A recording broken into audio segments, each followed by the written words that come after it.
Podcast Exegese e Exposição. Exegese on demand para você.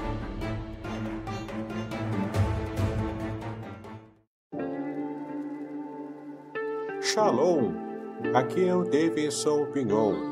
Eu ajudo pastores e líderes cristãos a fazer estudos bíblicos na igreja sem ter problemas com interpretações bíblicas erradas. Então, se você está pensando em compreender a sua Bíblia com segurança, não deixe de assistir a mais conteúdos como este aqui neste canal.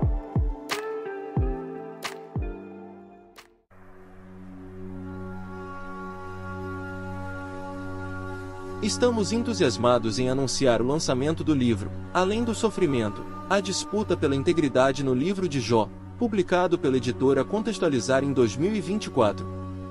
Este livro, escrito pelo reverendo Davidson Pignon, pastor congregacional, mestre em ciências da religião e professor de hebraico bíblico e exegese do Antigo Testamento, possui 420 páginas repletas de comentários profundos sobre o livro de Jó. O autor explora temas cruciais como o sofrimento dos justos, o problema do mal e a teodiceia judaico-cristã. Com análises impressionantes e únicas, o livro promete transformar sua perspectiva sobre sofrimento e fé, oferecendo respostas para as questões mais difíceis da vida. Não perca a oportunidade de mergulhar em um estudo profundo e enriquecedor. Adquira já a obra, Além do Sofrimento, a disputa pela integridade no livro de Jó e descubra um novo entendimento sobre a integridade e a fé. Disponível agora. Bom dia, meus queridos irmãos. Estamos já começando a nossa escola bíblica dominical. Peço por gentileza que se aquietem, todos se estabilizem, todos se aquietem em seus lugares. Vamos falar hoje sobre um tema muito interessante. Vamos começar com uma palavra de oração. Especialmente você, que é seminarista ou que se interessa pelo tema da família, você que trabalha no Ministério Familiar ou simplesmente quer também aprender a vencer batalhas dentro da sua família, essa palestra é para você. É uma aula especial para você. Nessa aula, você vai aprender o significado bíblico de família, o papel do homem, da mulher e dos filhos no lar, na família. Você vai entender por que Satanás investe tanto para atacar as famílias hoje. Você vai entender também quais as áreas que ele ataca, como ele ataca, e vai entender também como se livrar dos ataques de Satanás, tá bom? Então vai ser uma aula muito abençoadora, muito prática, inclusive, para que você possa compreender os mistérios de Deus acerca da família. Vamos começar então com uma palavra de oração. Pai, nós te louvamos por estarmos aqui na tua casa nesse momento.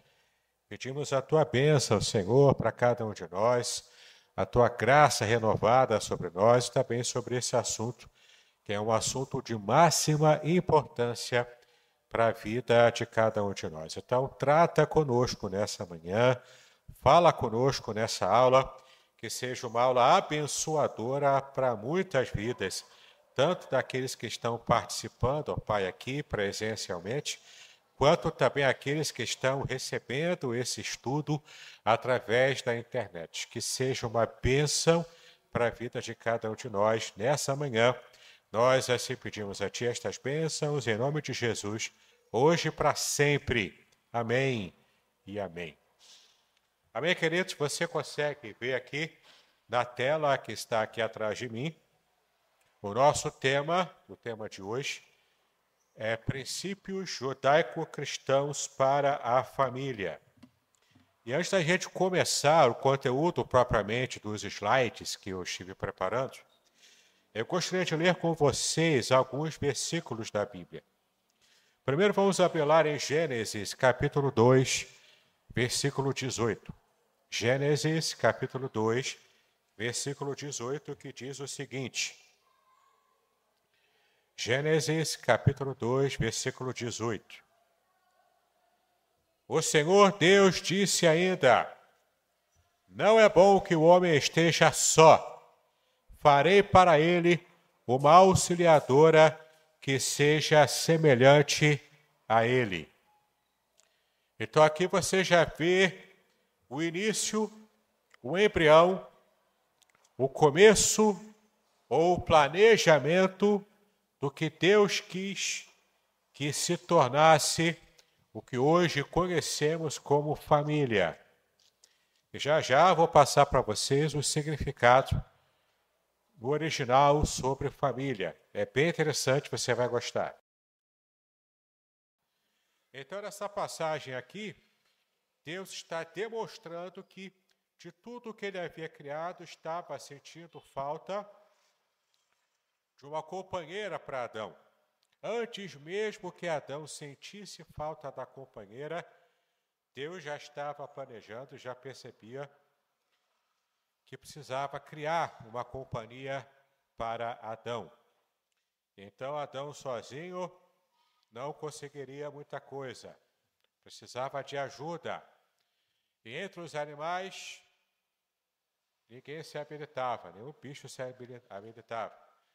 Nenhum animal estava equiparado a Adão, porque Adão tinha espírito.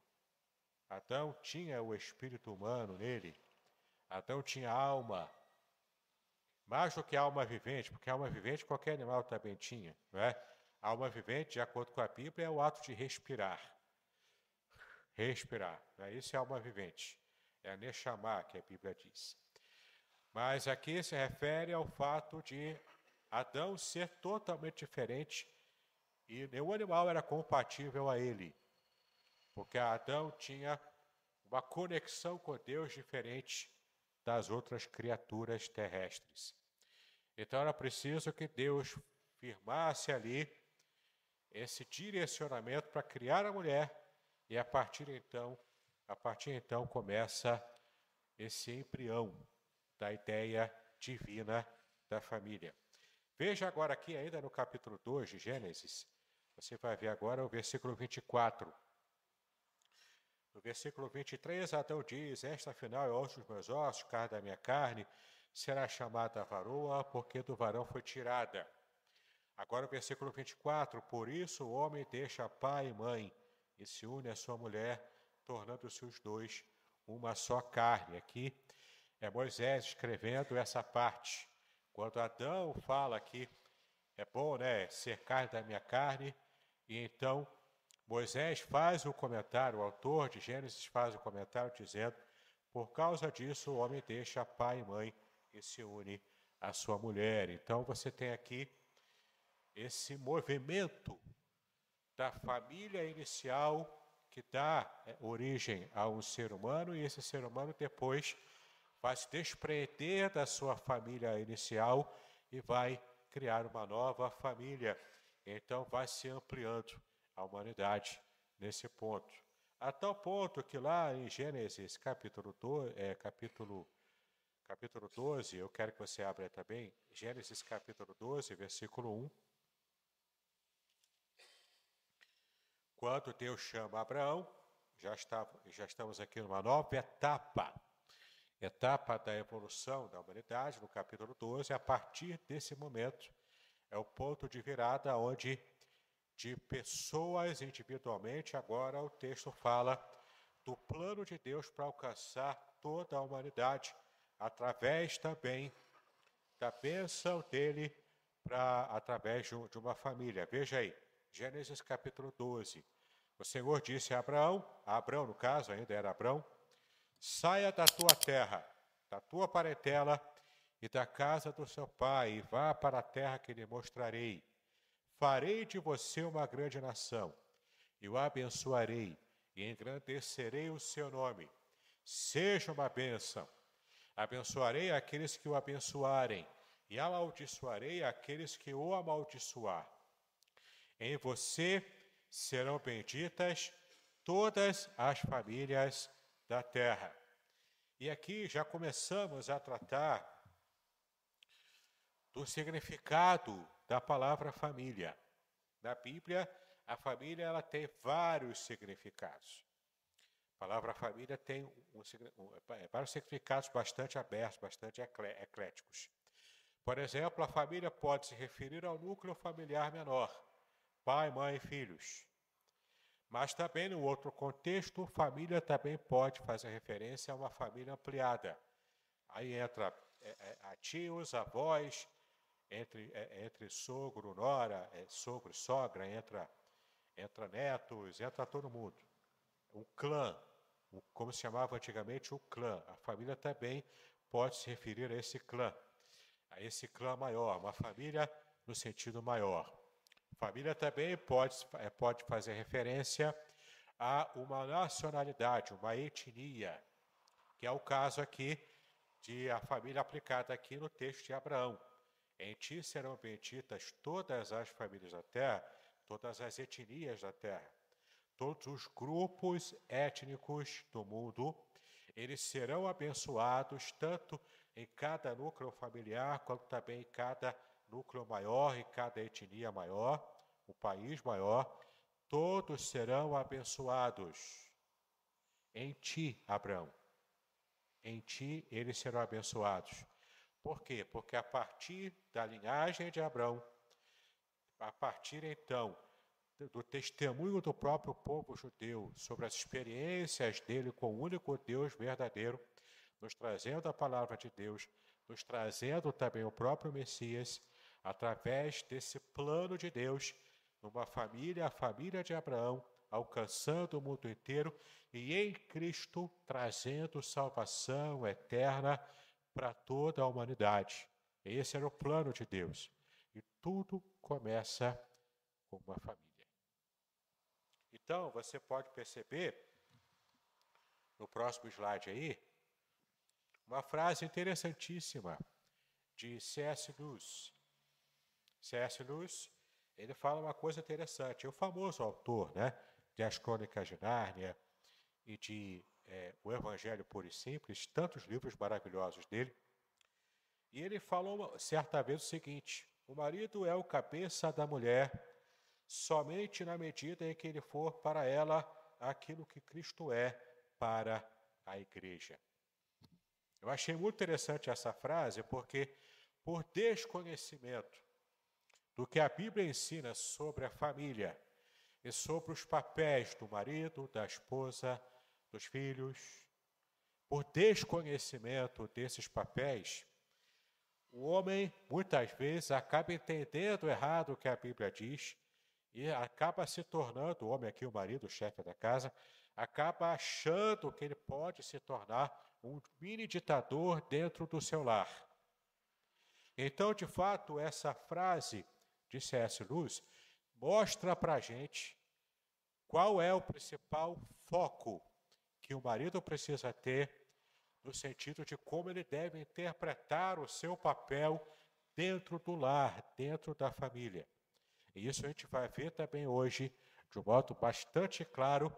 A sua cabeça vai explodir, eu estou assegurando a você. Entendeu? Preste atenção a essa aula, sua cabeça vai explodir, igual aquele meme de internet. Sua cabeça vai explodir, tá bom? Como é uma aula, você anota a sua pergunta. Se você tem um caderninho aí, um papel, uma caneta, anote. Se você não tem, abra o bloco de notas do seu celular para fazer anotações. Eu acredito que você vai crescer muito anotando o que a gente vai falar nessa aula de hoje, tá bom? Então, começamos aqui com a frase de C.S. Lewis. Na introdução, você vai ver, então, o caminho que a gente vai seguir aqui nessa aula, tá bom? Tem bastante conteúdo, mas fica tranquilo, não vamos passar de meio-dia. Eu também sinto fome e também quero almoçar, né? A gente vai seguir o nosso horário normal. Então, em nossa introdução, você vai ver aí o caminho que a gente vai seguir. Primeiro, eu vou dar algumas definições bíblicas dentro do original, como você nunca viu antes, tá? Depois dessas definições, você vai entender biblicamente qual o papel de cada um que compõe uma família, um núcleo familiar. Depois disso, nós vamos também tratar aqui de modo bastante interessante sobre casamento, educação dos filhos, administração financeira e espiritualidade familiar. Tudo isso também é parte do nosso trabalho aqui, dos nossos tópicos. Tá legal? Primeira parte do nosso estudo, você já vê na sua tela, a primeira parte do nosso estudo é trabalhar o conceito bíblico de família. Tá bom? Então você pode perceber que a fé judaico-cristã traz um conceito muito antigo. E por ele ser um conceito muito antigo, e ele é mais antigo do que você imagina, você vai entender o porquê, a gente vai perceber aqui o que esse conceito antigo, antes inclusive da língua hebraica ser formada e existir como ela existe hoje, a gente está falando aqui um conceito bíblico na época em que a língua hebraica não era uma língua como nós conhecemos, mas era uma língua também como é o japonês, como é o chinês, uma língua pictográfica. A gente está falando aqui do paleo-hebraico. E no paleo-hebraico, para quem estuda o paleo-hebraico, percebe que há conceitos embutidos em palavras que fogem à nossa compreensão. Então, quando a gente vai a fundo e chega ao paleo-hebraico, a gente vai perceber o conceito embutido em cada palavra que nós estamos usando aqui, no caso que a Bíblia usa. Tá bom? Por isso que eu digo, prepare-se para anotar, porque a sua cabeça vai explodir hoje, entendeu? Você vai ter um conhecimento além do normal, como você nunca viu antes, nesses assuntos sobre família. Eu sei que eu estou prometendo muito, mas acredite, eu vou cumprir com a minha promessa, tá bom? Próximo slide, você vai ver aí, conceito de família. A palavra família em hebraico é mishpachá, tá bom? Você quer aprender a falar em línguas? Fala comigo aí, repete comigo, mishpachá. Arranha a garganta, mishpachá.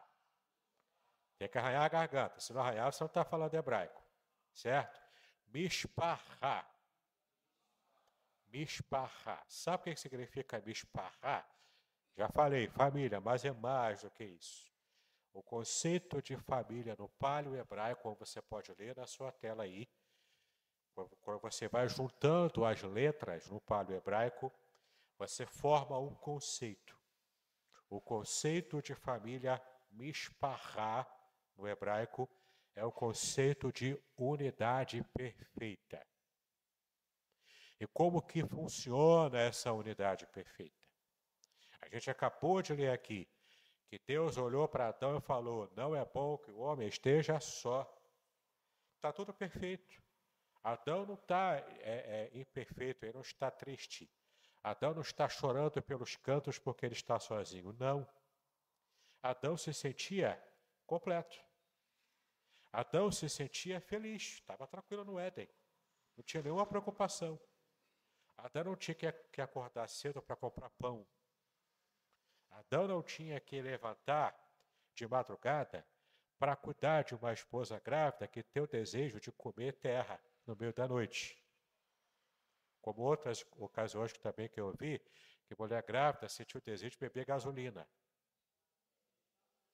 Entendeu? Adão não tinha essa preocupação antes. Não tinha esse problema. Adão estava tranquilão. Adão tranquilão no Éden. Não é? Estava tranquilo. Quem sentiu, quem percebeu que ele precisava de uma companhia idônea a ele, foi Deus. Percebe o texto? Foi Deus. Não é bom que o homem esteja só. Porque sozinho ele pode até se sentir temporariamente feliz, mas ele não vai ficar completo de verdade. Para que haja completude, eu preciso companhia. Ele tem que dividir experiências com alguém. Não pode ser totalmente comigo, porque eu sou muito acima de Adão. Eu quero me relacionar com Adão, mas eu sou muito maior do que Adão. Não pode ser o animal, porque quando eu mandei Adão dar nome aos animais, foi de propósito.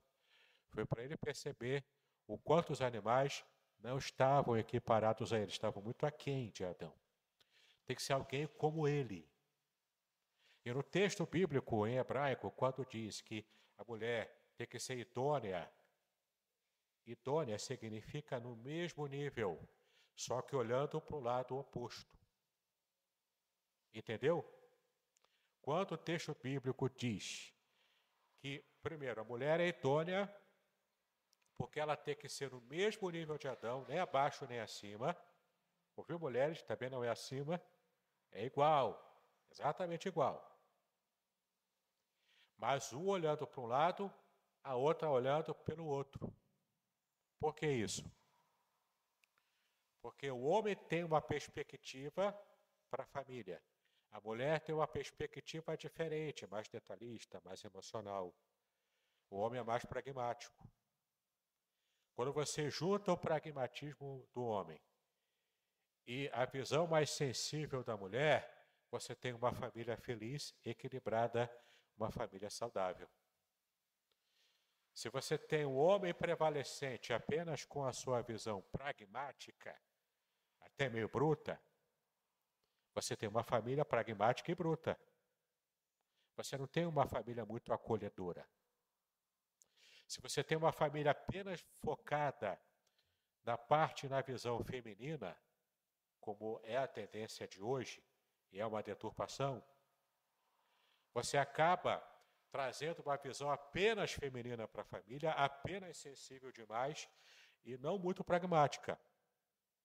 Na hora que tem que ser duro, você não consegue ser. Isso acaba suavizando demais certos núcleos familiares. E se você suaviza demais núcleos familiares, você suaviza demais uma nação, um país, uma cultura inteira. Tem que haver equilíbrio. O equilíbrio é a visão masculina com a visão feminina, não em choque, mas em total harmonia e total equilíbrio. É possível acontecer isso? Sim. É fácil acontecer isso na sua família? Não. Fácil não é, mas é possível. É muito possível, biblicamente falando, se você souber qual o seu papel no seu núcleo familiar. E agora a gente vai entender qual o papel de cada um. Primeiramente, vamos começar numa visão bíblica, que é uma visão, sim, patriarcal, mas porque é uma visão patriarcal, não quer dizer que ela esteja errada em si. A visão bíblica patriarcal, ela acabou gerando ao longo da história exageros. Na própria Bíblia você vê exageros. Inclusive Abraão mesmo. Abraão, Isaac, Jacó, todo mundo exagerou. Todo mundo exagerou. Nessa visão patriarcal. Então, porque houve exageros, então o homem dominou a mulher durante muitos anos, muitos séculos. Então, por isso a visão patriarcal é antibíblica? Não, ela é bíblica. O que é antibíblico são os exageros, isso é antibíblico. Os exageros na aplicação pecaminosa da visão bíblica, que é a visão patriarcal, como Deus idealizou e criou a família. Entende? Se você tem uma família em que a mulher é a cabeça do lar, por vários motivos, por viuvez, por incompetência masculina do marido que está lá, por uma situação também de marido ausente, enfim, né? Se a mulher acaba sendo cabeça do lar, Deus pode até abençoar. Mas entenda, minha irmã, esse não é o projeto inicial de Deus para a sua família, para qualquer família. O projeto equilibrado que Deus tem é o que eu vou passar para você agora. Nesse slide você está vendo aí, a palavra pai em hebraico é Av. Av em hebraico significa pai. E pai aqui também tem o significado de pai como o pai mesmo de uma família, pai, mãe, filhos. É o núcleo do familiar em que o pai é o líder principal, é o cabeça. Você já vai entender aqui por que ele é o cabeça, qual é o plano de Deus com isso tudo. Você também vai perceber que o pai, sendo o cabeça, ele também pode significar que ele é o líder de um clã, uma família mais expandida, uma família aumentada. Ele é o chefe do clã, é o mais antigo, é o mais velho. Ele, portanto, ele é o mais importante, é o líder do clã, é o ancião, tá? Depois, expandindo ainda mais, o ancião, ele é o líder também, a ponto de julgar situações em que algumas demandas da cidade ou de um clã levam para os anciãos, e os anciãos, o conselho de anciãos, que são os mais velhos de certas famílias que estão naquela cidade, naquela sociedade menor, ele acaba sendo o juiz, ou aquele grupo acaba sendo o juiz. Tá? E ainda assim, hoje ainda assim, em Israel, tem esse respeito pelos mais velhos, e de fato, os tribunais são feitos por anciãos, tá bom? Ainda hoje é desse jeito. Então, olha só, a palavra pai, av, em hebraico, no paleo-hebraico, significa a força da casa. Porque cada letra tem o significado. A letra Aleph tem o significado de força, liderança, força, poder. E a letra Beit significa casa. Tá? Então, o pai é a força, o poder, a autoridade da casa.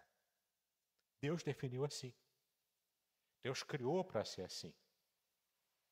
O fato de Adão ter sido criado primeiro, para a mentalidade judaica, que recebeu essa mentalidade da revelação do próprio Deus, quem chega primeiro é o mais importante. Quem chega primeiro tem mais importância. Isso é com o filho primogênito, que no caso, né, se torna um ancião, que ele vai herdar a herança maior e a liderança do clã, da família. Era assim, na cultura bíblica é assim. Então, o pai, representando Adão, ele foi o primeiro a chegar para poder formar a família, portanto, ele é a força da casa. E Deus dotou o homem com uma mente própria para exercer essa função, com o corpo físico também próprio para exercer essa função de liderança, de vanguarda, de ir na frente, de conquistar coisas. E Deus dotou a mulher com uma outra forma de organização mental, que eu já vou explicar para vocês. Isso já nem está mais na Bíblia, isso já é comprovado, inclusive, por psicólogos atualmente. Como é que funciona a cabeça do homem? Entenda, a cabeça do homem ela é formada, o modo do homem pensar, ela é formado por caixinhas. Várias caixinhas organizadas, cada uma com o nome de um assunto. Então, uma caixinha, família. Ela é diferente, compartimentada. A outra caixinha, trabalho. A outra caixinha, amigos. A outra caixinha, igreja. A outra caixinha, a caixinha do vazio. Sim, o homem tem a caixinha vazia, que ele olha para ela e fica pensando em nada. Sim, senhora, seu marido é assim. E você acha que ele está pensando na outra. Não é na outra, é na caixa vazia. Entendeu? Já tem gente rindo aí, né? Já estou tocando em feridas aqui, não é? A caixa vazia, ele não está pensando em ninguém, minha irmã.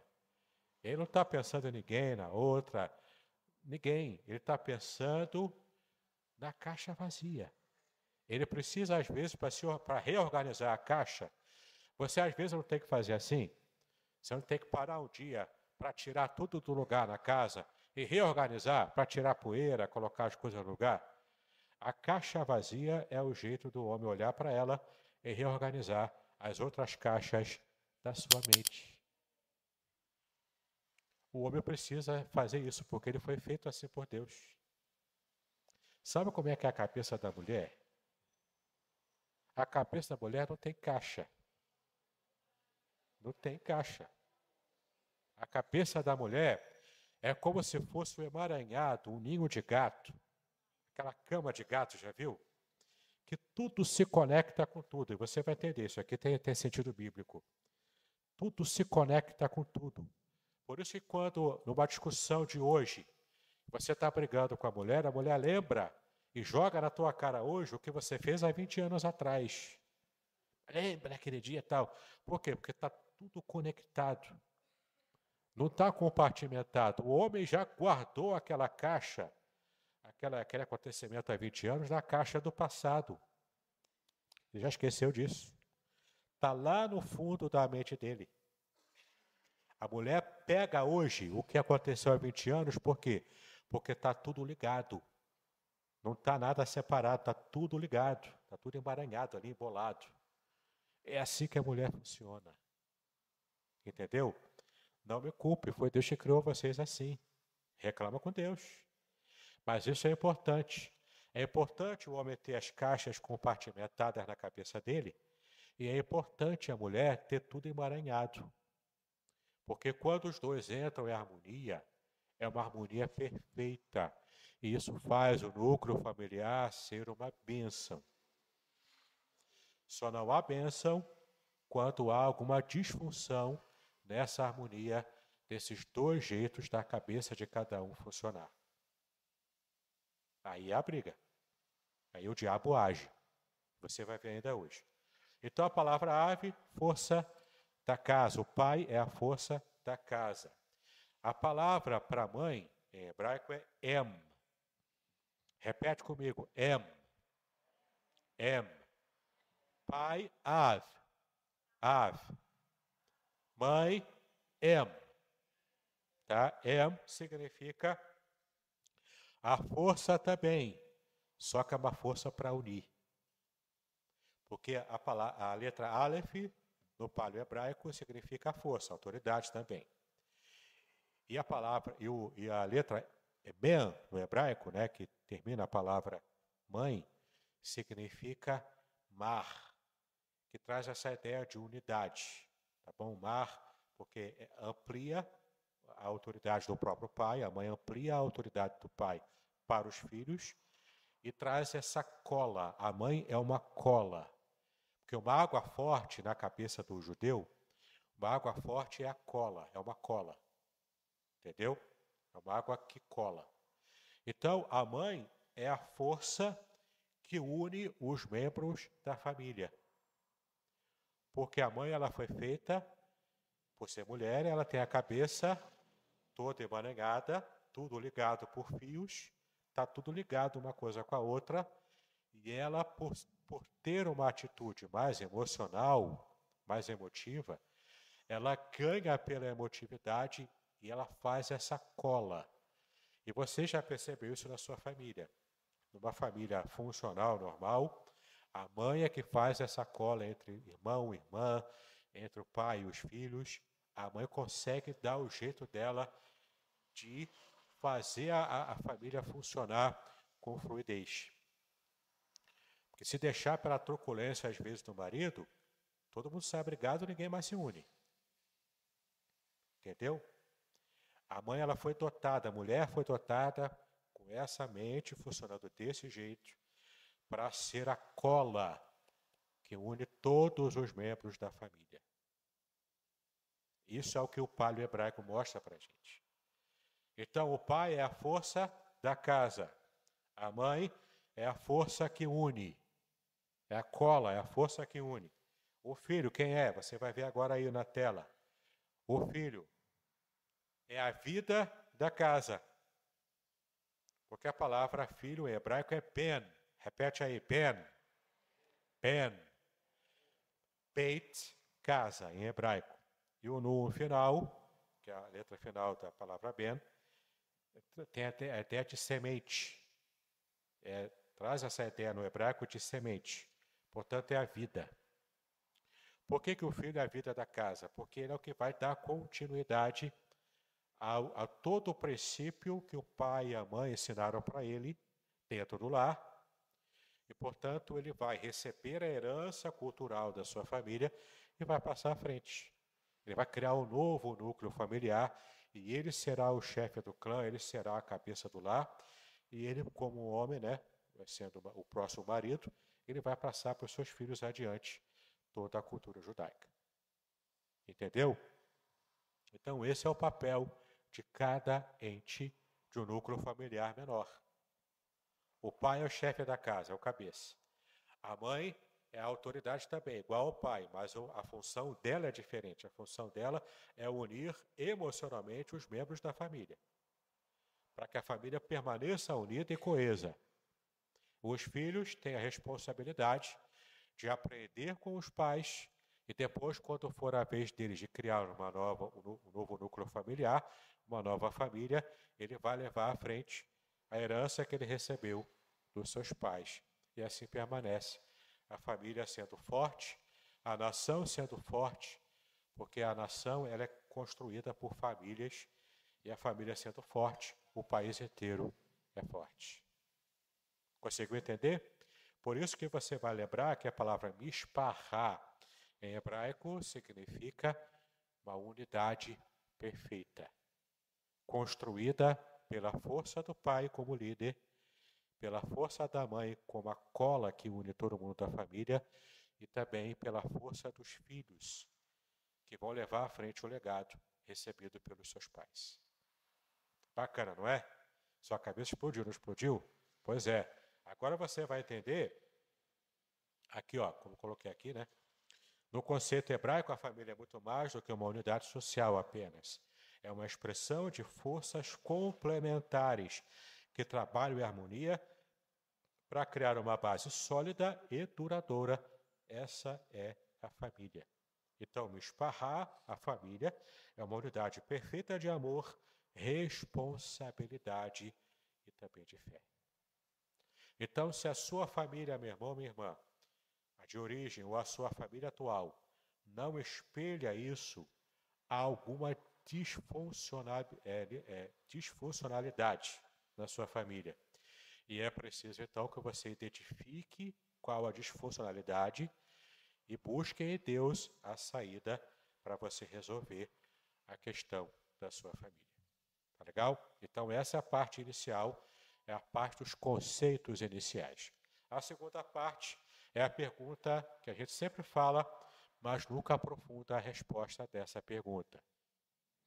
Por que Satanás ataca as famílias? Pregadores falam direto sobre isso, pessoas na internet falam sobre isso, ministros de louvor, quando vão ministrar aqui, falam que Satanás ataca a família, mas ninguém explica como ele faz, por que ele faz e o mais importante, como a gente vai se defender disso. Como você vai defender a sua família dos ataques de Satanás? Vamos ver a partir de agora. Primeiro, parte 2, por que Satanás ataca as famílias, tá bom? A gente já viu aqui em Gênesis 2:24, a gente já leu esse texto, como Deus criou o homem e a mulher, e como cada um deixa pai e mãe para poder formar um novo núcleo familiar. No próximo slide, você está vendo aí na sua tela, que a família, o primeiro motivo pelo qual, isso é as motivações de Satanás para atacar a nossa família. O primeiro motivo, a família é a unidade básica da sociedade. Como eu já falei aqui também, se você tem uma família funcional, com cada membro dessa família local, no seu núcleo menor, cada um compreendendo bem o seu papel dentro da família e exercendo adequadamente esse papel na família, você tem famílias funcionais que, se você junta várias células funcionais, você tem uma sociedade inteira funcional. Você vai ter menos situações de bandidagem, de roubo, de violência, de falcatrua, de gente querendo enganar o outro, golpistas. Tudo que a gente vê hoje como mazela da nossa sociedade só vai ser resolvido primeiro em Cristo, se houver famílias em Cristo, salvas em Cristo, transformadas por Cristo. E em segundo lugar, porque mesmo às vezes famílias transformadas por Cristo são disfuncionais, por desconhecimento, por vícios antigos que não foram resolvidos. Então, não é só ser as pessoas cristãs e frequentando a igreja na sua família. Tem que haver um conhecimento, tem que haver um estudo como esse para mostrar o papel de cada um no núcleo familiar. E quando você restaura a saúde de uma família, e você restaura a saúde de outra família, você restaura a saúde da sociedade inteira. Agora você entende por que, por exemplo, em São Gonçalo, Niterói, no Brasil de modo geral, tem tantas igrejas evangélicas, mas você não vê famílias restauradas, você vê cada vez mais a violência crescendo, mesmo com um número grande, a porcentagem grande de evangélicos no Brasil. O motivo é esse. Porque pessoas até frequentam a igreja, cantam louvores, conhecem o evangeliquez, conhecem um pouco da Bíblia, mas não está lutando para ter famílias funcionais. Se você tem famílias funcionais, você amplia isso, você tem uma sociedade funcional abençoada por Deus. Se você não tem isso, Satanás tem logrado êxito em nossa sociedade com famílias disfuncionais. E ele ataca a sua família sem sequer você perceber. Vamos ver aqui algumas formas que ele usa para atacar a sua família. O segundo modo é que a família reflete a imagem de Deus. Sim, Efésios 5:31 a 32 vai mostrar para você o quanto Cristo, sendo o modelo do relacionamento dele com a igreja, é o modelo da família como Deus espera que ela seja. Então, é aquela frase inicial que eu trouxe aqui de C.S. Lewis, quando ele diz que o marido é o cabeça da sua esposa na mesma medida em que ele demonstra ser como Cristo é o cabeça da igreja, ou seja, amor sacrificial. Sim, meu irmão, você não ouviu errado. A sua esposa tem que ser alvo do seu amor, além do limite da sua própria vida física.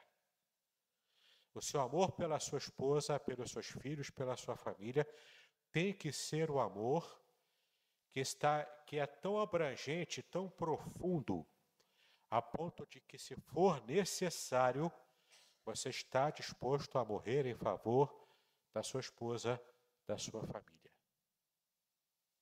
É difícil falar isso para uma sociedade hedonista como a nossa.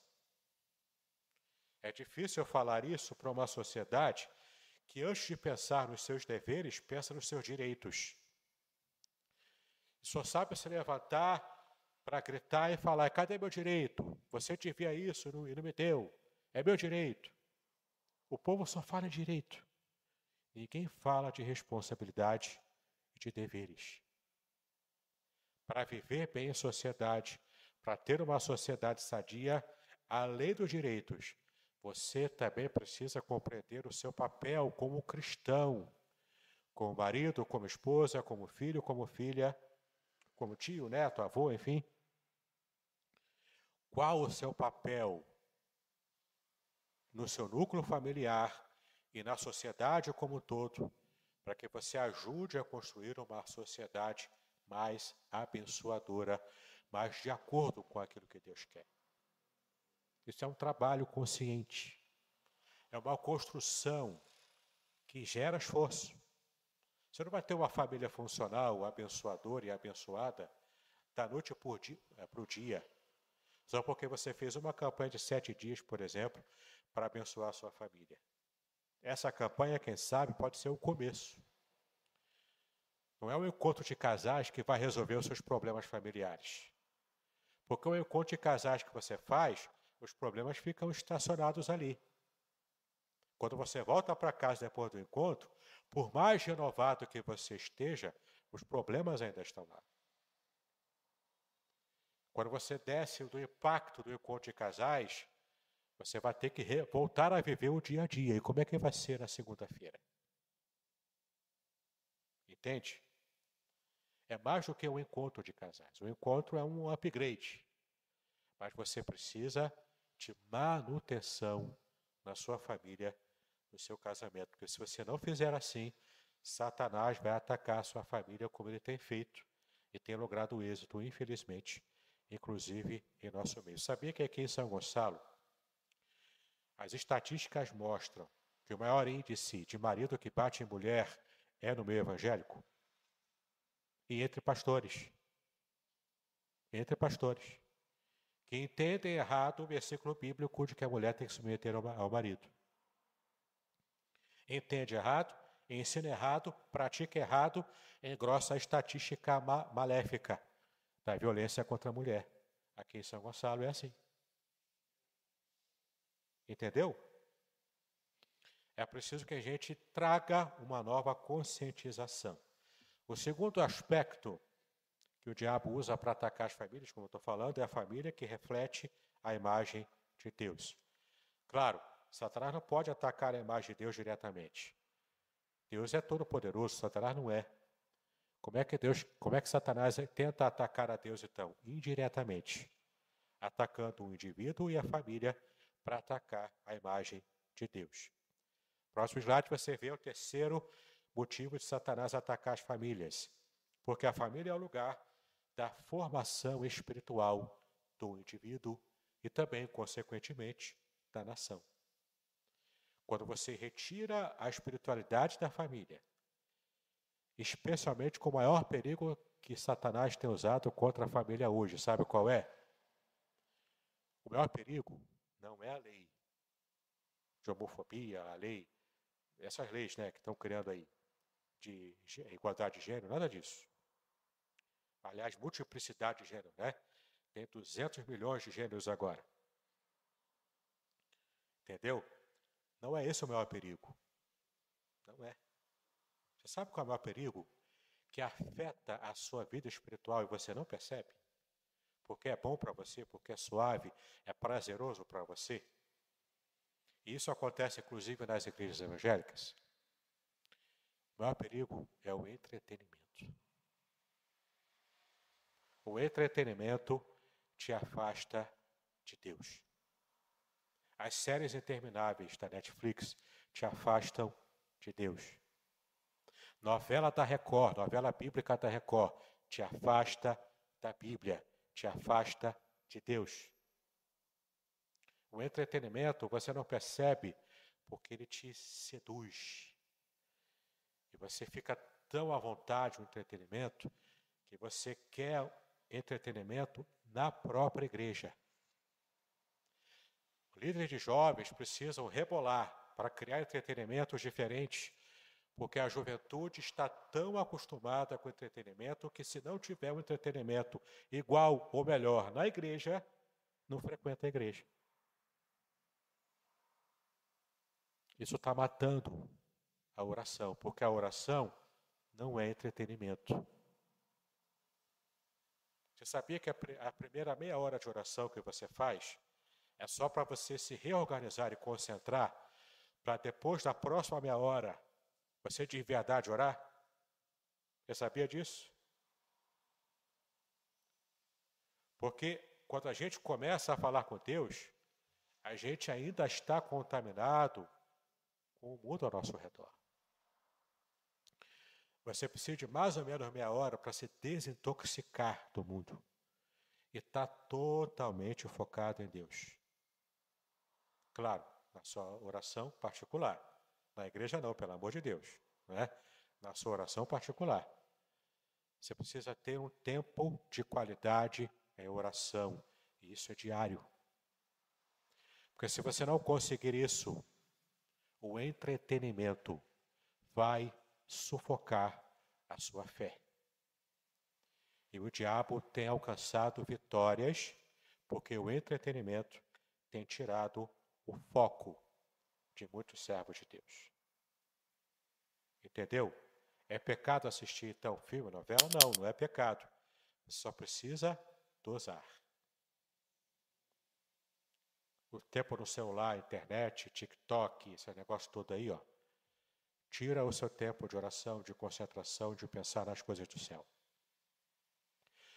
E o celular e a internet vai ser a maior prova contra você quando chegar lá diante de Deus e te perguntar, por que você não quis ter tanta intimidade comigo na terra?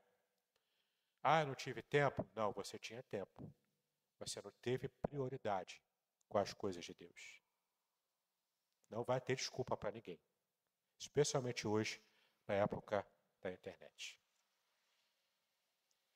Terceiro motivo, terceiro foco. Anota aí para no final a gente falar, tá? Senão eu vou perder o fio da meada. Destruição do plano de Deus. O quarto. Destruição do plano de Deus. Ou seja, se Satanás logra êxito destruindo a nossa família, ele acaba atrapalhando e destruindo até o plano de Deus. Tá legal? Estamos agora na parte 3 do nosso estudo.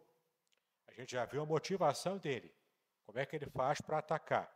Já até dei spoiler aqui, né? Falei do entretenimento, que é uma das formas que ele ataca. Mas a parte 3 a gente vai falar sobre isso agora. Como Satanás ataca as famílias hoje. Tá? Como que ele faz isso? A primeira forma, você já deve ter experiência disso, eu tenho, você tem também. Ele traz divisão e conflito no seio familiar. Divisão, picuinha, fofoca, briguinha por coisa boba. Divisão e conflito. Satanás usa isso nessas discórdias e desentendimentos entre pai e filhos, entre irmãos, conflitos de gerações. Tudo isso Satanás usa para arrebentar com a nossa família, tá bom?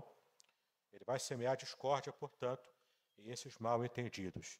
A outra forma que ele também usa para atacar a nossa família, dentro desse cômputo, né, das discordâncias e das brigas internas aí, é o divórcio. Sim, o divórcio é obra de Satanás. Meu irmão, você pode colocar, florear do jeito que você quiser. Incompatibilidade de gênios. Não deu certo. Ou você pode até florear ainda mais. Deu certo o casamento por 2 anos. Depois não deu mais. Você pode florear como quiser. Divórcio não é do coração de Deus. É obra de Satanás. E se você, na sua experiência, teve isso na sua vida, por culpa sua ou por não culpa sua, isso é um foco de trabalho de Satanás e você precisa se reconstruir em Deus. Nem sempre o seu casamento vai conseguir se salvar. Porque o divórcio já aconteceu, não tem como forçar a barra para voltar ao casamento como antes. Nem sempre dá. Às vezes dá, mas nem sempre dá. Quando não der, você peça perdão a Deus pelo seu lado da culpa no divórcio, porque o divórcio acontece só por um lado. Os dois lados não conseguem se acertar. Então, culpa maior ou menor, da sua parte, você peça perdão a Deus, peça perdão a outra ex-cara metade, entendeu? E toca a vida. Se não tem remédio, o remediado está. Toca a vida, entendeu? Agora, isso não quer dizer que seja natural, que seja o plano de Deus, o ideal de Deus. Não é. O divórcio nunca foi o ideal de Deus. A Bíblia diz claramente, Deus odeia o divórcio. Por que ele odeia? Vai chegar mais à frente. Ele odeia porque o casamento é uma aliança. E se você faz divórcio, você rompe a aliança com alguém e com Deus também, que o casamento é uma aliança em que Deus está envolvido.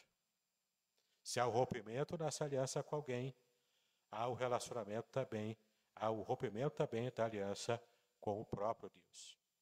E todo rompimento Deus odeia. Deus ama a harmonia. Ele ama o equilíbrio. Ele ama a bênção de uma família harmonizada, harmônica, que vive de modo feliz. O que passa disso, se você vive essa experiência, você vai se reconstruir. Entendeu? Você vai ter que catar os caquinhos lá, colar com o super bonder e tocar a vida. mas não deixa de ser algo que Deus odeia, porque você precisa se reconstruir. Entende o que eu estou dizendo? Por favor, não me leve a mal, não entenda errado o que eu estou dizendo, não fique com raiva de mim, não machuque apenas o mensageiro, né? Eu sou só o mensageiro, entendeu? Se você precisa resolver alguma coisa aí no seu passado com Deus, conversa com Ele, entendeu? Deus vai te abençoar. E é claro, se você tem ajuda pastoral, dependendo do caso, ajuda de psicólogos para te ajudar a vencer uma situação qualquer na sua vida, tá? Mas o fato é, o divórcio também é uma das formas de Satanás atacar o plano original de Deus através da nossa família. Tentações e pecados, a segunda forma também de Satanás atacar a sua família. Isso aqui já alcança um indivíduo e também contamina o núcleo familiar. Então, a tentação aqui, em geral, a gente tem várias formas de tentação. Uma delas é a imoralidade sexual. Ela pode aparecer na sua família de várias maneiras. E como é que você acha que Satanás chega com imoralidade sexual na sua vida? Como é que, por exemplo, Satanás apresenta uma pornografia para você se envolver nisso e você se enredar nisso? Ele chega pelo entretenimento. Antigamente o entretenimento era ficar madrugada dentro na Band, acho que era a Band, que o pessoal ficava vendo filme de madrugada proibido. Ou eu na banca de jornal comprar aquelas revistas com tarja preta lá para ficar em casa. Hoje em dia você só precisa do seu celular. E o safado ainda usa um VPN para ninguém saber que ele está usando ali. Ninguém da família vê. Entendeu? O entretenimento pode ser, se você não souber usar, se você não souber dosar, ele pode ser a porta de entrada da tentação, da imoralidade sexual na sua família. Isso é um pecado muito sério perante Deus. Não torne menor, não torne banal um pecado que Deus considera durante a Bíblia toda um pecado sério. A palavra grega para imoralidade sexual é porneia. Daí veio a palavra pornô, pornografia em português. Vem do grego, porneia. Isso é imoralidade sexual. Imoralidade sexual também é adultério, para quem é casado. Para quem não é casado, também é fornicação. E é pecado para Deus. Conta com o pecado em qualquer situação. Entendeu? Fique longe do entretenimento que te leve para a imoralidade sexual. Seja explícita, seja implícita. Seja maquiado. Entendeu? Qualquer nível de moralidade sexual é pecado, é rebeldia contra Deus, tem o mesmo peso que pecado de idolatria perante Deus, porque é uma quebra de aliança. É mais sério do que você pensa, tá?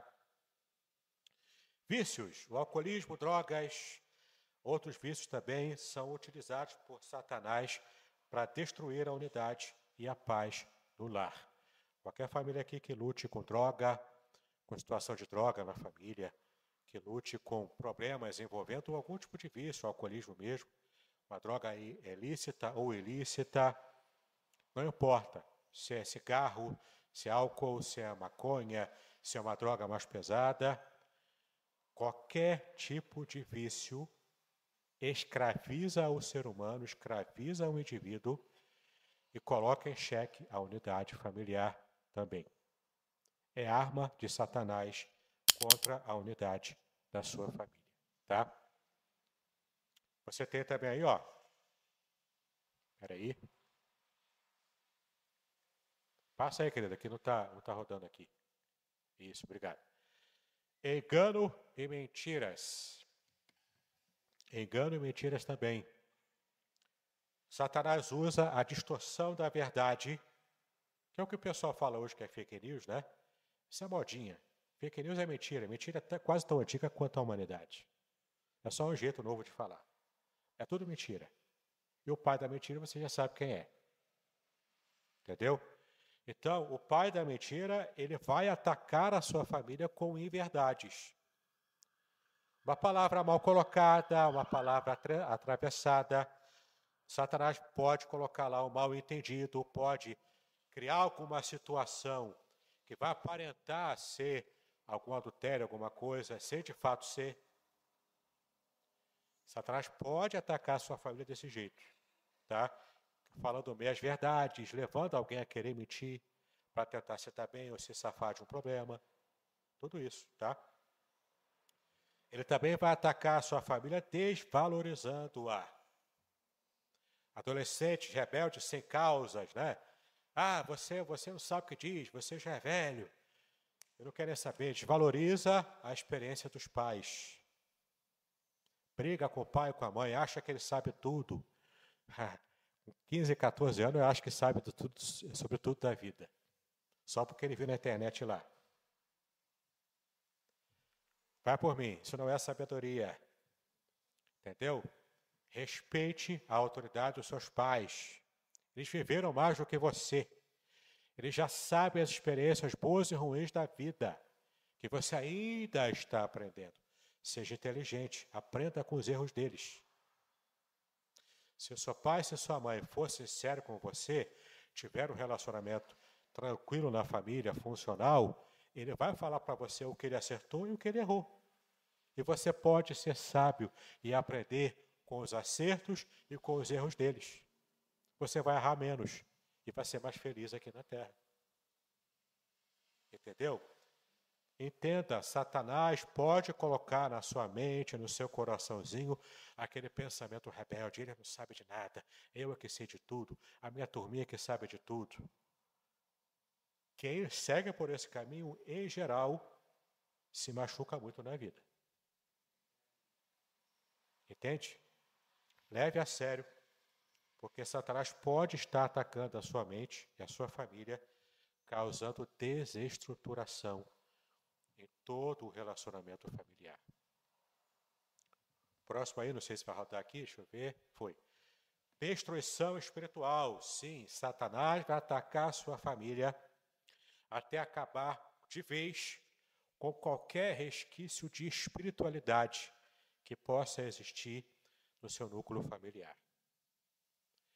Você precisa, especialmente essa palavra para você que é pai, que é chefe de família, que você que é cristão. É sua responsabilidade.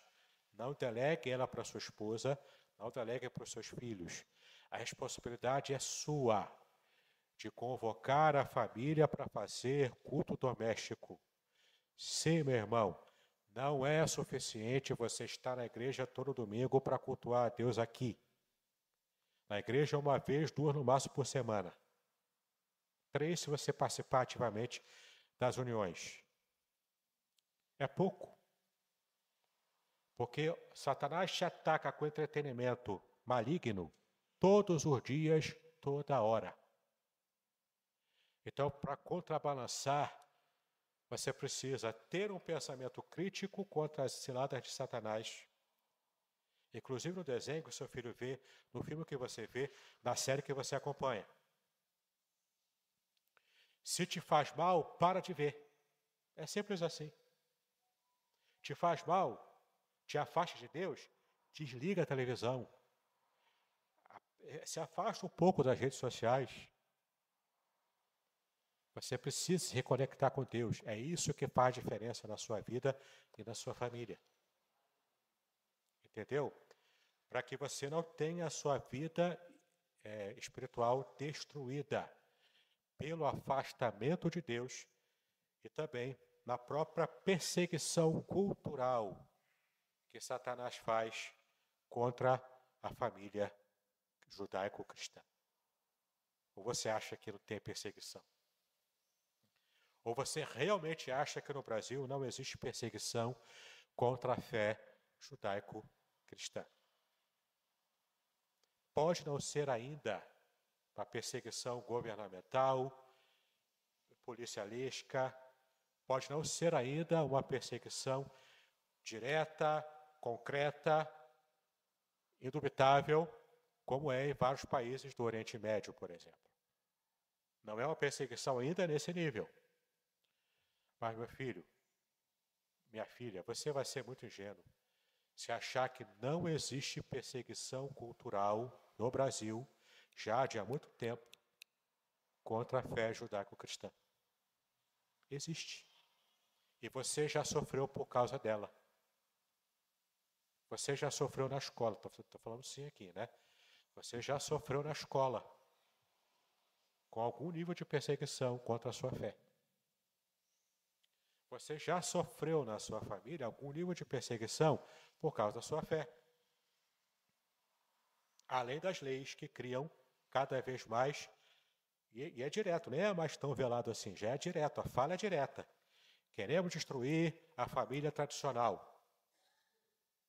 Porque o povo que tem visão política progressista não tolera a visão tradicional judaico-cristão, como eu estou ensinando para vocês aqui, do que a Bíblia ensina, ele não tolera, ele quer destruir.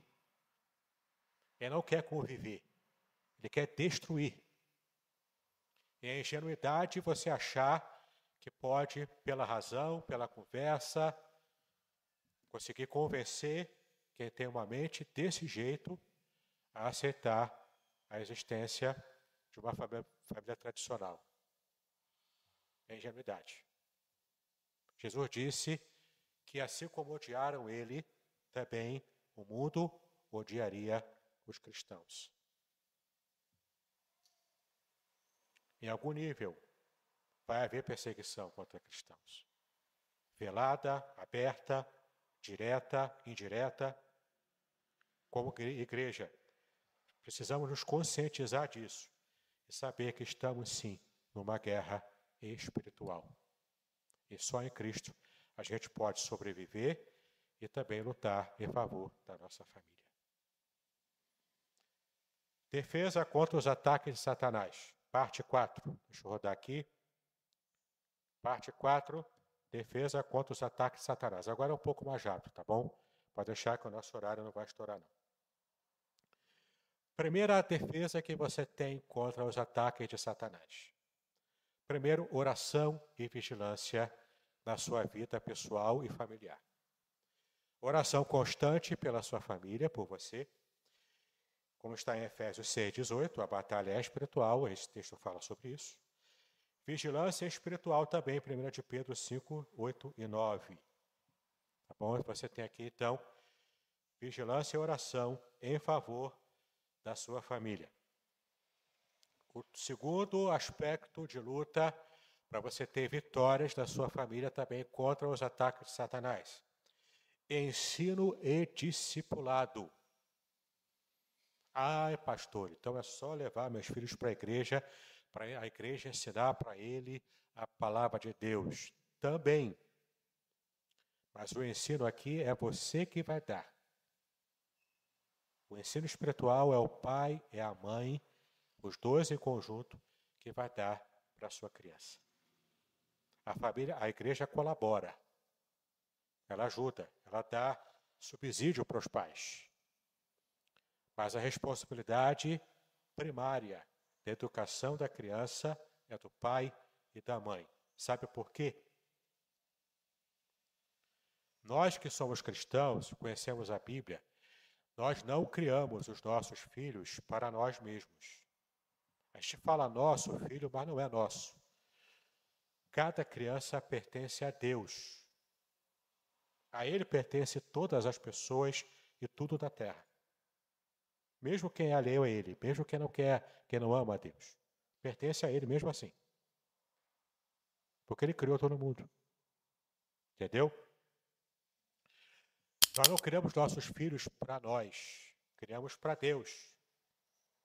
Para que de alguma forma os nossos filhos sirvam a Deus e façam alguma diferença no mundo como nós tentamos fazer. Entendeu? Temos que deixar um legado, como aquela música linda, belíssima do Maranata, antiga, que possamos ser fiéis aos que nos seguem. Eu amo essa música. Me marcou muito enquanto eu cantava aqui, lá em 97, quando eu estagiei aqui. Marcou muito o meu coração. Porque esse é o lema da minha vida. Você acha que eu tenho um canal do YouTube para quê? Meu canal não é monetizado pelo YouTube. Eu não ganho um centavo fazendo o que eu faço lá. Porque eu tenho quase 700 vídeos no meu canal do YouTube. Eu quero deixar um legado. No meu canal do YouTube, e essa aula aqui vai para lá também, no meu canal do YouTube, depois que eu morrer, se eu morrer hoje, eu tenho 1 ano de vídeo na frente, programado. O pessoal só vai saber que eu morri depois de 1 ano. Entendeu? Eu tenho que deixar um legado. Eu não tenho filho. Não, eu vou morrer sem ter filhos. Eu não tenho planejamento para isso, com Márcia. O meu legado vai ser o meu conteúdo. Conhecimento bíblico como esse, eu vou deixar para quem quiser ser abençoado por ele. Entendeu? Você, como chefe da família, tem que também pensar qual o legado que eu vou deixar para a minha família, para o mundo. É para isso que você cria o seu filho. Só que a visão progressista, política lá de fora, ele pensa que o seu filho pertence ao Estado. Para eles lá fora, o seu filho pertence ao governo, ao Estado. Então não é você que educa a criança. Não é a sua família que educa a criança, é o Estado. Eu não sei você, mas se eu fosse pai, eu não iria querer que o Estado doutrinasse e educasse a minha criança. Eu ia me esforçar para eu ser a figura de educação do meu filho. Como eu já disse aqui, escola é para ensinar português, matemática, geografia, física, química, que seja. Entendeu? Educação para a vida sou eu que dou. E o meu parceiro nisso é a Igreja de Cristo, não é o Estado. Coloca isso no seu coração, meu irmão. Porque aí você vai conseguir construir uma família cristã fundamentada, funcional, abençoadora.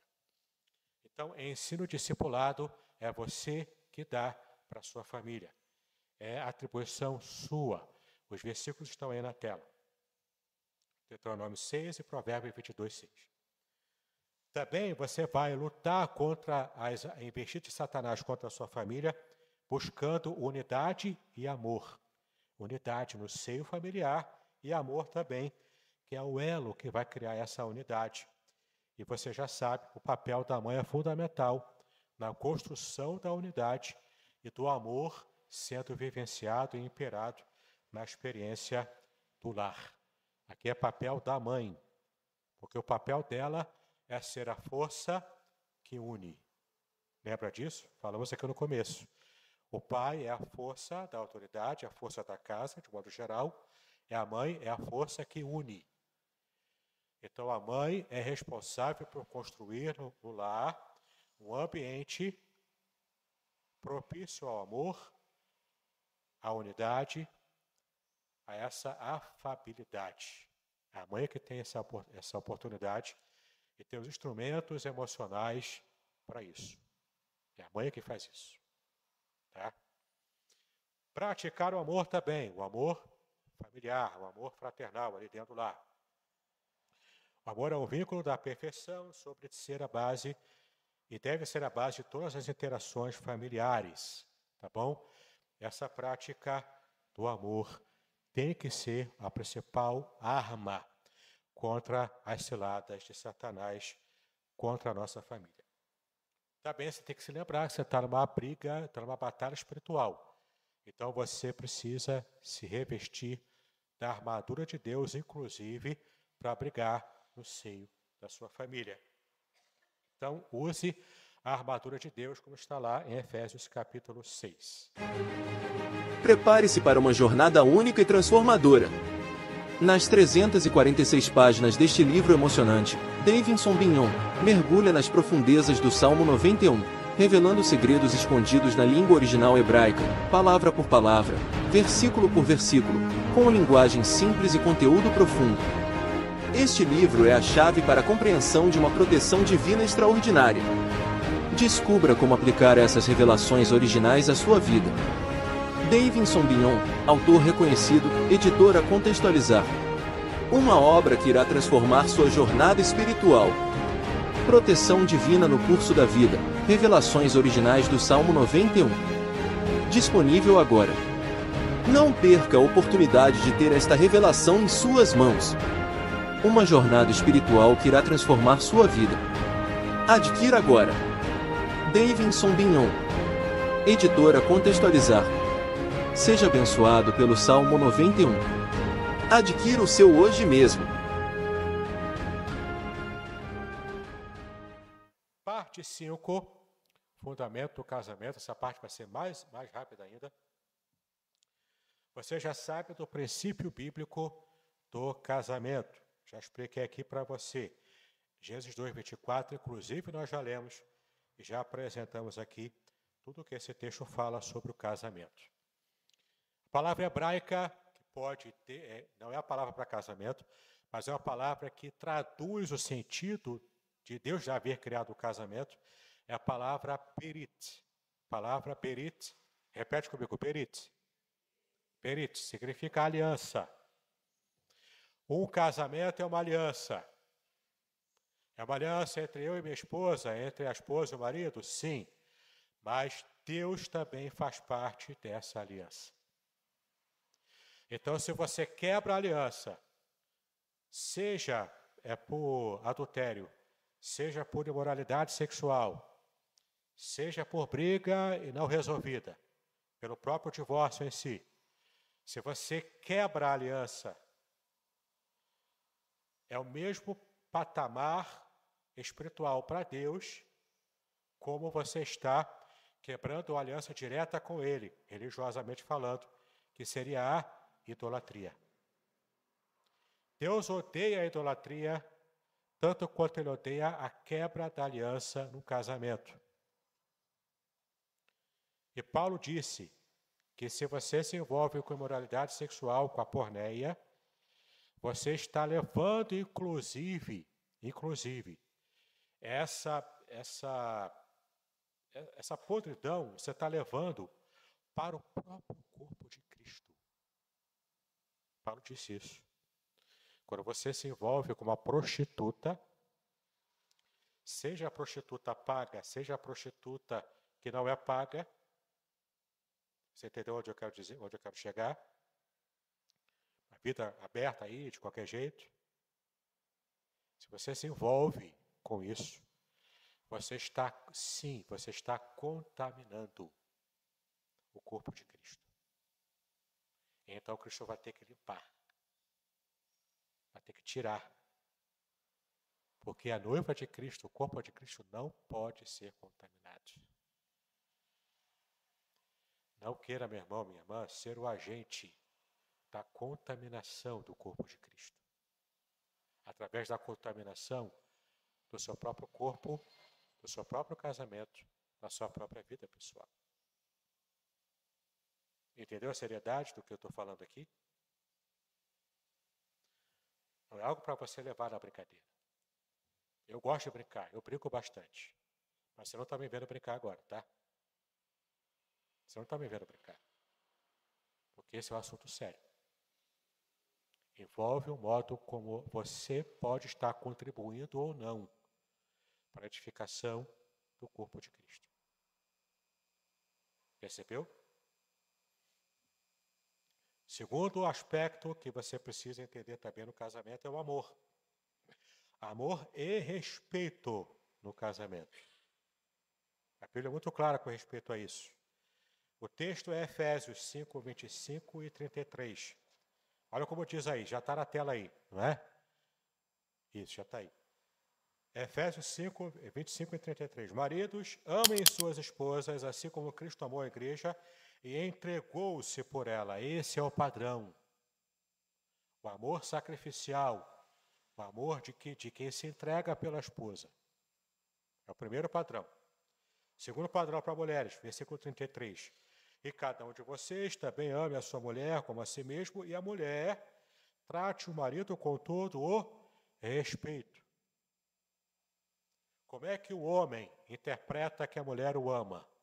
Quando ela o respeita como autoridade. Como é que a mulher entende que o marido a ama?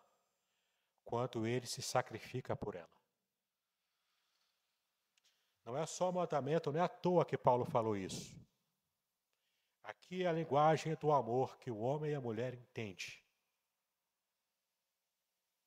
Mulheres, irmãs, querem amar os seus maridos, querem falar para eles que vocês os amam. Respeite a autoridade deles dentro do lar. Quer mostrar para o seu marido que você o ama, minha irmã? Respeite-o em suas decisões. Leve a sério o que ele falar para você. Não fica achando que ele é... Porque hoje nos filmes, nas séries, na cultura, o marido é um banana. É o Homer Simpson. Parrigudo, careca, só quer beber cerveja Duff. Para quem sabe, ele não pega a letra. Entendeu? Agora eu estou brincando, né? Mas o marido é pintado pela nossa cultura atual como banana. É essa a visão que a Bíblia tem sobre maridos? É esse o papel do marido no lar? Não é. É o diabo desconstruindo a família, atacando o conceito de família, e você está achando graça e está comendo tudo, absorvendo tudo. Entende como o diabo usa o entretenimento para atacar a sua família? E você nem se deu conta disso? Percebeu isso? Então, como é que o marido demonstra que ama a esposa? Quando ele se sacrifica por ela. Quando ele está disposto a se sacrificar por ela. Está andando na rua, está andando de mãos dadas com a esposa. Se a esposa está andando para o lado da calçada que dá para a rua, o marido troca. Ele fica na rua, a mulher para dentro da calçada. Porque se tiver alguma situação no trânsito, quem vai levar o barco é o marido, não a mulher. É isso. É assim. Deus livre guarde. Acontece alguma situação no ônibus, no carro, no trânsito. O marido se coloca na frente da arma. Para quem tem que levar o primeiro tiro é ele, não a mulher. Estou falando sério. Não é piada não. Estou falando sério. Esse é o valor bíblico. Você vai fazer isso? Eu peço a Deus força para eu fazer. Peço força. Né? Quem tem que ir primeiro sou eu e não ela. Entendeu? Uma situação dessa, quem tem que chorar pela morte de quem? Ela que vai chorar pela minha morte. E não eu pela dela. Entendeu? Muito bem. Amor e respeito no casamento. Já foi. A palavra hebraica é a próxima aí, ó. A palavra hebraica é ahavá. Ahavá. Amor. Amor aqui é sacrificial, o amor é prático. O amor bíblico não é apenas o amor romântico, declarado, que coisa fofa. Amor bíblico é mais do que uma coisa fofa, não é tão fofo assim. O amor da Bíblia é amor de compromisso, é amor de esforço, é amor de sacrifício. Amor prático. Não é só declaração romântica. De declaração romântica, Hollywood está cheio. E Hollywood também está cheio de gente que se separa porque não conhece na prática o amor que ele demonstra na tela. O amor bíblico é prático, no dia a dia, no tranco lá. O amor bíblico é assim, tá? Demonstrado de forma prática, de forma real. Também você vai lutar e você vai ter a característica de Deus na sua família, com fidelidade e exclusividade, ou seja, diga não ao adultério, ao divórcio, enfim. Né? A palavra hebraica para essa fidelidade é emuná. Repete aí, emuná. Emuná. É a palavra para fidelidade, é a mesma palavra para fé. Então, quando você diz, eu tenho fé em Deus, você diz, eu tenho fidelidade a Deus. Eu estou agarrado a Deus, eu estou preso a Ele. Eu não estou livre, leve e solto para fazer o que eu quiser. Eu estou agarrado a Deus. Igual aquele bonequinho antigo, agarradinho, lembra? Agarradinho. É assim. Quando você fala que você está casado com a sua esposa, com o seu marido, Você está agarradinho, agarradinha a ele. Você não está livre para andar beijando a boca que você quiser lá fora. Você vai beijar somente a boca murcha dele. Somente a boca murcha dela. É exclusividade, meu irmão. É exclusividade. Você não pode mais sair disso. Essa aliança aqui diz que é para toda a sua vida. Você não está livre para fazer o que você quiser lá fora, não. Você está amarrado ao seu marido, à sua esposa. Você está amarrado a Deus. É aliança. Aliança é inquebrável. Fidelidade, portanto, é muito importante. Parte 6. Educação dos filhos. Provérbios 22, 6, que eu já mostrei para vocês aqui. Tem que criar os filhos no caminho, andando junto com os filhos no caminho do Senhor. Nós já vimos isso aqui também em pregações passadas. A palavra hebraica para educação é a palavra hanok. Hanok significa dedicação, dedicar. Você vai dedicar a sua família ao Senhor. Você também vai criá-los da disciplina e instrução do Senhor. Efésios 6,4 fala sobre isso. Pais, não irritar a ira dos filhos, e criá-los no conselho e na administração do Senhor. A palavra hebraica é mussar. Mussar em hebraico significa disciplina. Não pode deixar o seu filho fazer o que ele quer. Sua criança não pode ser o reizinho mandão da sua casa.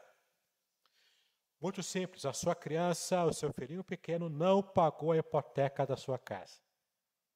Ele não comprou a sua casa, o seu apartamento. Então, quem manda lá é você. Democracia é bom no governo do país, mas no governo da família, a democracia não é bom. Você é pai, você é mãe, você é autoridade. A palavra final é sua. Não fique com esse papo de que você é amiguinho do seu filho. Você não é amigo do seu filho. Você é o pai do seu filho. É a mãe do seu filho. A autoridade é você.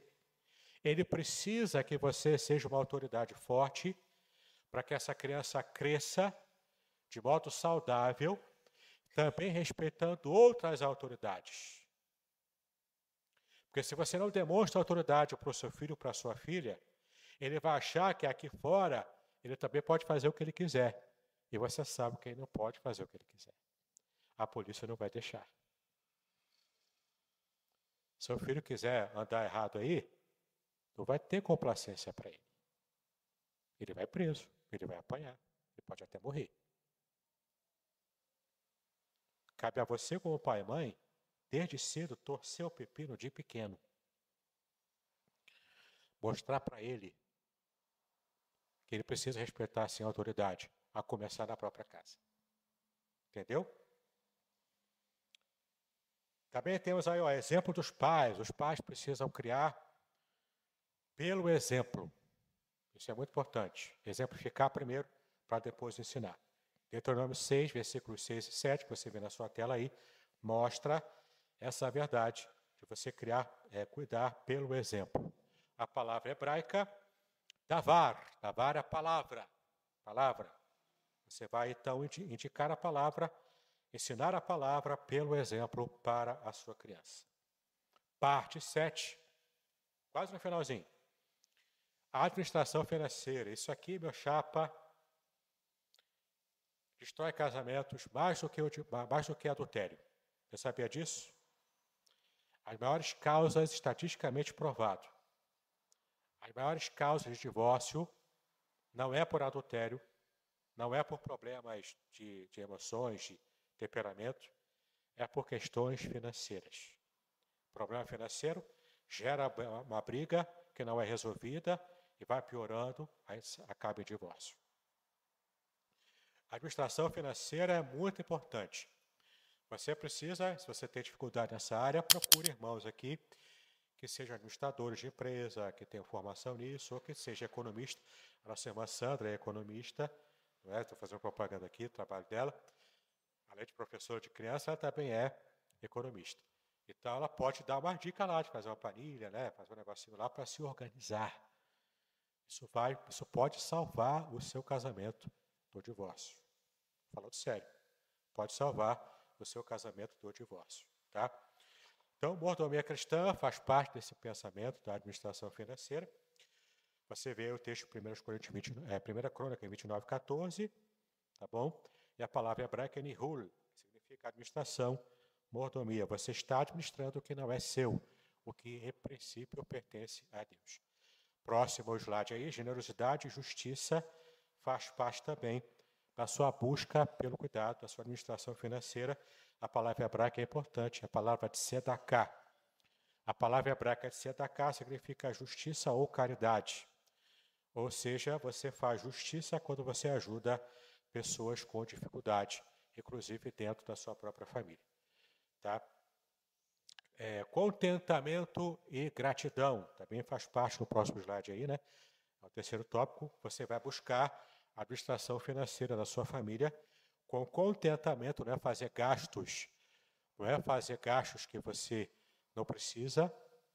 Você vai conter-se nos gastos, vai ser inimigo da dispersão, né, dos bens na sua casa, e vai também ter um sentimento grato a Deus pelas bênçãos que você já alcançou.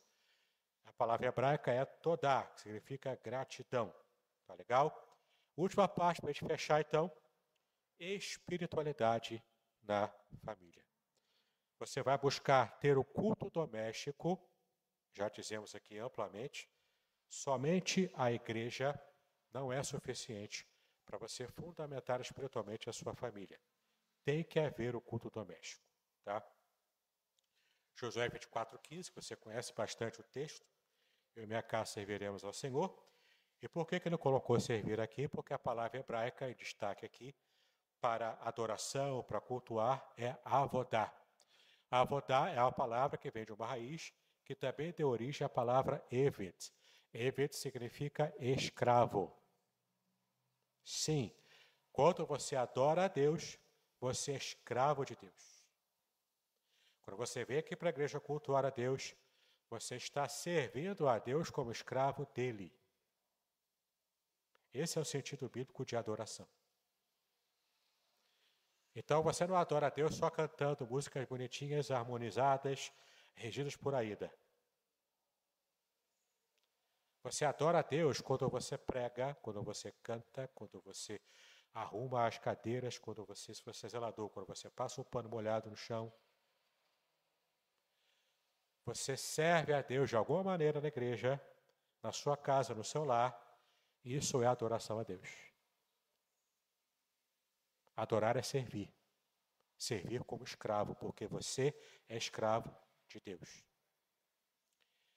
Cristo te libertou da escravidão, do diabo, do mundo. Mas você não está livre para fazer o que você quiser. Você não está livre para fazer o que der na sua telha. Você não tem essa liberdade. Você não tem essa autonomia. Você foi livre da escravidão do diabo, do pecado do mundo. Para agora você ser escravo de quem? De Cristo. A sua mente está cativa à mente de Cristo. Então você não tem total liberdade. Você está em aliança. Quem está em aliança está preso. Você que é casado, você está preso à sua esposa está presa a você. Você que tem aliança com Deus, você está preso com Ele. E Ele também, e esse é o grande mistério, Ele também está preso com você. É compromisso, é relação, é aliança. Entendeu? Busque isso na sua casa, na sua família, no culto doméstico. Faça aqui, oração em família. No culto doméstico, ou como você puder, faça orações juntos em família. Tá? Isso vai abençoar a sua vida. A palavra hebraica é tefilá, oração. Leitura e meditação na palavra de Deus. Eu costumo dizer, a Bíblia foi feita para ser estudada. Você tem que ler, tem que estudar, tem que se esforçar para entender a Bíblia. E se você fizer isso em família, tanto melhor. O Salmo 119, verso 105, fala sobre a tua palavra, que é lâmpada para os meus caminhos, para os meus pés, luz para os meus caminhos. Não é? E a palavra hebraica é Torá, que significa ensinamento. Ensinamento. Portanto, então, leitura, oração, tudo isso reforça a sua vida familiar e a sua vida pessoal. Por fim, queria encerrar agradecendo a você por sua atenção. Foi um estudo um pouquinho mais longo, mas nada fora do nosso horário normal de escola dominical. Meio-dia agora, estou fechando na hora certa, o nosso costume aqui, tá? Vamos apenas fazer a oração final e quero agradecer a você pela sua atenção e que você, como eu, também como todos nós, possamos colocar em prática aquilo que aprendemos hoje aqui. O conceito de família, cada papel de cada membro da família dentro do núcleo familiar e como resistir e enfrentar as ciladas do diabo contra a nossa família. Que Deus nos abençoe, em nome do Senhor Jesus Cristo. Vamos lá então, Pai, nós te exaltamos. Pela bênção, Pai, estamos aqui reunidos para estudar a Tua Palavra, e mesmo com um conteúdo tão denso, tão amplo, mas completo, acredito eu, que possa ter sido de bênção para a vida de muitos que estão aqui.